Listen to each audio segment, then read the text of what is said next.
Hi, everybody. It's Olivia with Freedom at the Mat. We are here at the top of 2022. And, one of the things that I know for sure, as our beloved Oprah would say, is that I know that we are the manifestation of our thoughts. I have believed for a really long time that you are and you can become whatever you believe. Your beliefs are so important to the lives that you live.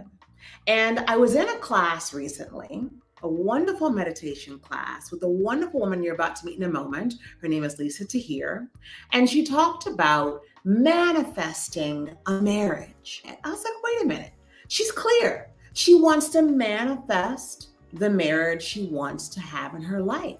And I began to really think about how there are things that we all want in our lives, and we can have them if we began to manifest them. So without any further ado, I would like to bring into the room the host of All Things Therapy and author of a book that has actually been endorsed by His Holiness 14th Dalai Lama. She's here with us. Here's her book, The Chiron Effect, and we're going to get into a segment of it that I really like. So, Lisa, are you here with me?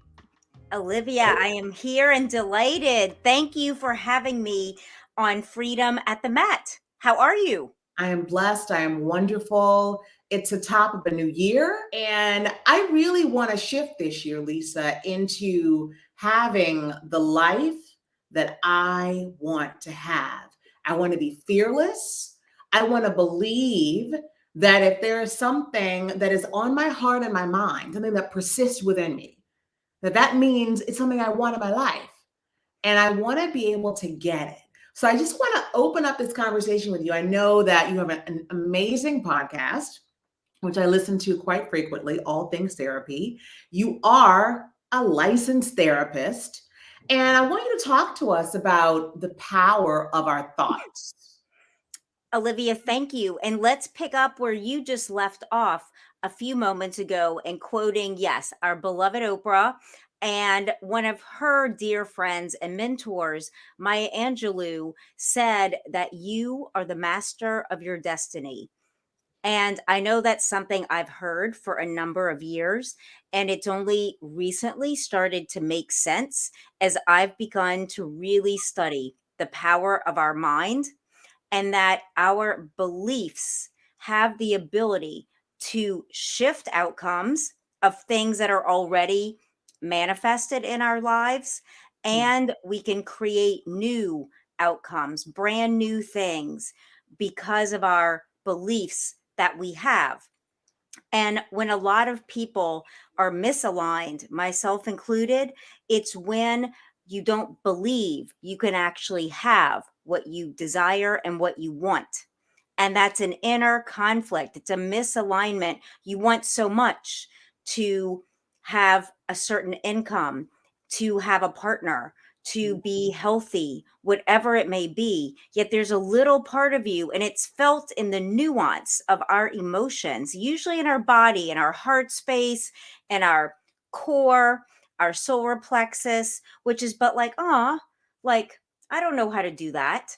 And so it's that misalignment that's often what we hear is kind of the obstruction or and the universe is so loving, Olivia, as you know, the universe wants us to have everything we want. So it actually is just a delay.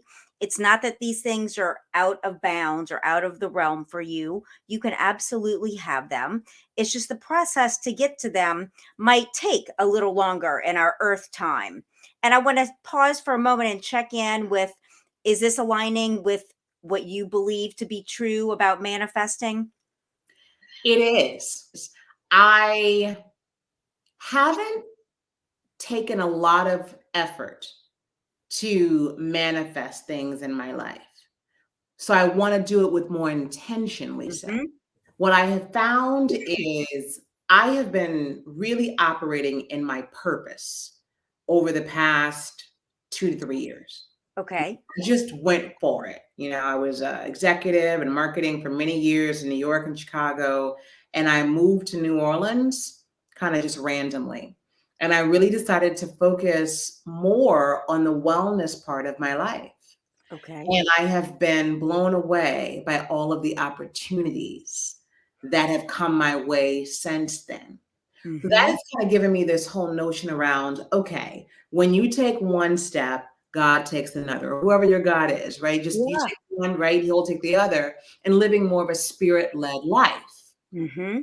So now, which is why I've got you here, when you mentioned the other day about wanting to manifest a marriage, I Yes. thought that was a really powerful notion because I'm beginning to believe more just from the way I'm living my own life that I can have what I think that I want if it's in divine order. Now, I don't want anything, right, that's not in divine order. So I want my will and God's will to align. What you're saying is very well spoken.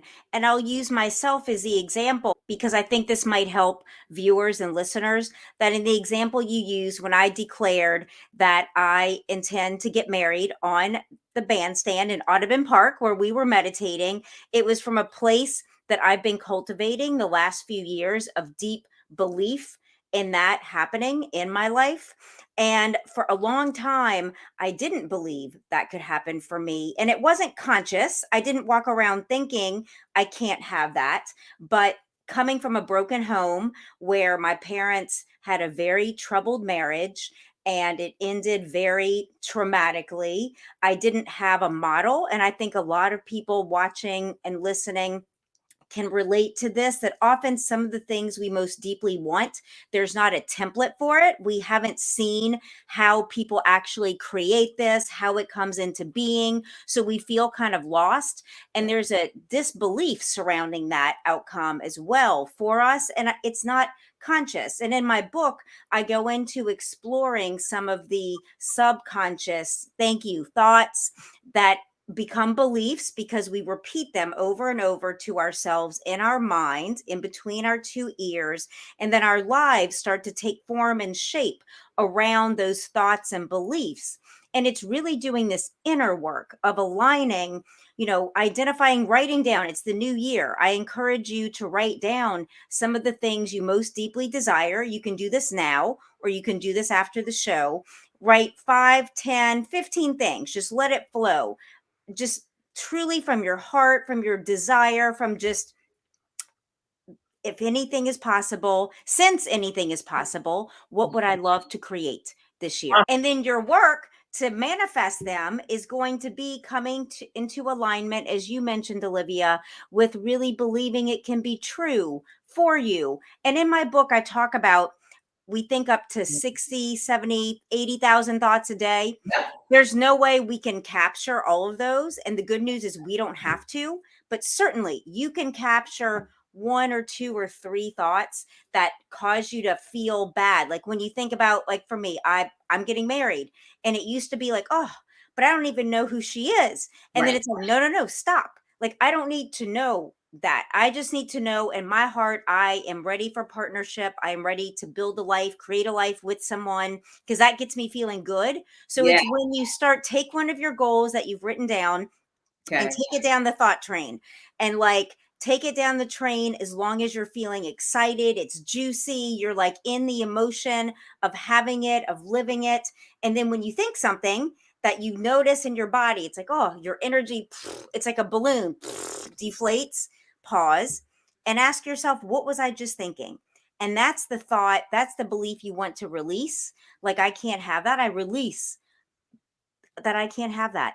And what do you want to replace that with? It's the release and replace technique that I've learned as a thought coach. And you can replace that fear based thought, that negative thought with, you know what? I want to believe that I can have this outcome. I'm not sure. So show me, universe, that this is for me. And that starts you to feel right a little better already in your body. Opening, like, show me that this can be true. Show me Mhm. who I need to become to manifest this. And that's what my journey was, Olivia, in manifesting the endorsement of the Dalai Lama. It's something I thought I want. And it was like, wow, that's a reach. How are you going to get that? And I quickly heard in meditation, it's not about you getting this, It's about you Mhm. becoming this. And when I Mm. thought about, yeah, who I imagine the Dalai Lama to be, for me, he represents compassion, walking on earth, just the deepest compassion and love and unconditional presence of compassion. And so for me, I was led over 2 years to clean up the way that I speak to telemarketers, the way I am not compassionate sometimes to strangers. And again, I'm not cursing people out. I'm not being, horribly rude, but it was enough to where I felt into to receive the endorsement of His Holiness. You need to do your best to be compassionate in your life that you walk at the gas station, at the grocery, at the dry cleaners, not to be on your phone. And these sound really tedious, but it literally is what led to a 2-year process where in meditation, I heard the Dalai Lama say, "Send me your book. I want to read it." And within 2 weeks, he wrote me back with a beautiful letter. It was obvious he had read every page, and it was a gift and blessing and confirmation that this is how we manifest through meditation, through changing the thoughts about ourselves that inform our beliefs, and then that changes how we act and how we show up in the world. Right? I'm Yeah. 100% aligned with it. And I love, you actually went where I was going to go with my next question, which was, can you tell us an example of when you have manifested something? Because I think that a lot of people, especially those who are like, what are they talking about? Or they want to, but they've never had an example. And you said it so well earlier about not having a template. There are things that many of us want in our lives. It could be first generation. It could be, I want a college degree. I Yep. want a family. I want to own my own house, right? I want my own business. Several things. I want a marriage that lasts without divorce or abuse. Or Yes. I think that there are many things that many of us want to manifest that we simply just haven't seen a template for. And so when you haven't seen an example laid out for you, you tend to be like, can I actually have it? You doubt yourself more because you just haven't seen it before. Yes. So in your book, right, you talk about the voice in your head. Mm. And you tell us that we can learn to speak to ourselves through our self-talk with the voice of a loving and inspiring coach who believes in us, as opposed to a default, same, cruel, and punishing taskmaster. The practice of either self encouragement or self deprecation literally shapes what we will experience in our future. And that particular quote was so powerful to me because it goes back to what I was saying at the top of our conversation, that everything starts and ends with what you believe. Yes. And Olivia, we can believe anything. It's our choice. And that took me until recent years to know it's my choice what to believe. Therefore, I have been studying authors of the New Thought movement like Ernest Holmes, Neville Goddard, Charles Hannell. And these are books from the 20s and 30s talking about this inner life, this inner awareness of Mhm. life that isn't seen outwardly, but it's felt often through your heart space, often through your abdomen, where we get hits of insight like, ooh, that feels good, or ooh, I just feel kind of repelled by that person. And that's the kind of inner knowing for you to listen to pay more attention to instead of overriding it. And then get busy in whatever way you're able to pursue taking the baby steps and also staying in your joy and in your happiness as this kind of buffer of time in between what we want and its manifestation is happening, because I think that's where we tend to get lost, is expecting it to be now, where now is just a snapshot in time of like time moving. It's not the end result, it's just a moment of this whole process. You also have a section that talks about misaligned power and disconnection.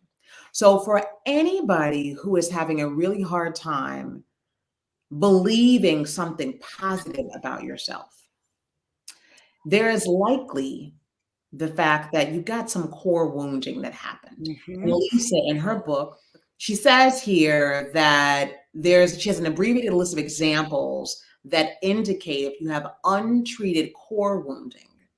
She talks about, and she's got essentially, she's got 12 things listed, but I have a couple of them I just want to give you right now. One, you may sabotage yourself by undervaluing your worth. You may feel disconnected and isolated from your peers and social connections while also longing to be a part of them. You may falsely believe that you are insignificant. You may have addictions or addictive behaviors that you may have adopted, right, because of insecurities, different places of your life. You may have also cut yourself off from your own creativity and your own happiness. And that could be a block for you in reestablishing positive beliefs. You may have been experiencing several and a series of ongoing dead end relationships. You may have had long lasting career unsuccess where you've been looking for a job, or perhaps you haven't been working in the right field for your gifts and talents, and you may have been experiencing ongoing financial struggle. So, especially if you may be experiencing any of those things, you may be misaligned. And I'd love for you just for a moment to share, Lisa, a word for any people who might be like, I'm so down in the dumps, right? Yeah. I've gone through a divorce, gone through bankruptcy. I don't believe in myself anymore, because I know when I went through my divorce 7 years ago, I lost belief in my own ability to make proper decisions for myself. My sense of judgment was a little bit off because I didn't believe in myself. I disappointed Right. myself so badly. So how do you restore belief in Yeah. positivity in yourself? I'd love to leave our viewers and listeners with this at this point, because my heart goes out to you. I have been there in struggling with my own value and worth, feeling insignificant, and then having that reflected back to me through other people and experiences, because life is mirroring back what you believe to be true for you. And I would love for you every day. This is January, the beginning of January. I want you every day to, first of all, write down and say to yourself, I am the most valuable person in this universe. And so is the person next to me. And I want you to meditate upon that and let it into your heart and your mind, that since you are the most valuable person in this universe, as are those next to you, how does that inspire you to want to show up for yourself differently? Might it cause you not to text that person and to instead listen to something uplifting, or reach out to someone you haven't spoken to in a while that you remember really, really cares about you, but like you were feeling too depressed to maybe reach back? I encourage you to take some new and different steps based upon centering your beliefs, centering your thoughts around you are the most valuable person in this universe, and you deserve to fully explore where that thought takes you in your own emotions and in your own life. And I love that offering of you are the most valuable person in the world. Hmm. And so is my compadre right next to me, right? It makes me have Yeah. compassion for them. It makes me love myself and them at the same time. So I Hmm. love it. I love it. Well, we thank you so much for making time. I know you're very busy with your podcast, with your practice, with writing more books. So thank you so much for making the time, sister. Thank you, Olivia. And I look forward to having you on All Things Therapy. May God be with you. Namaste.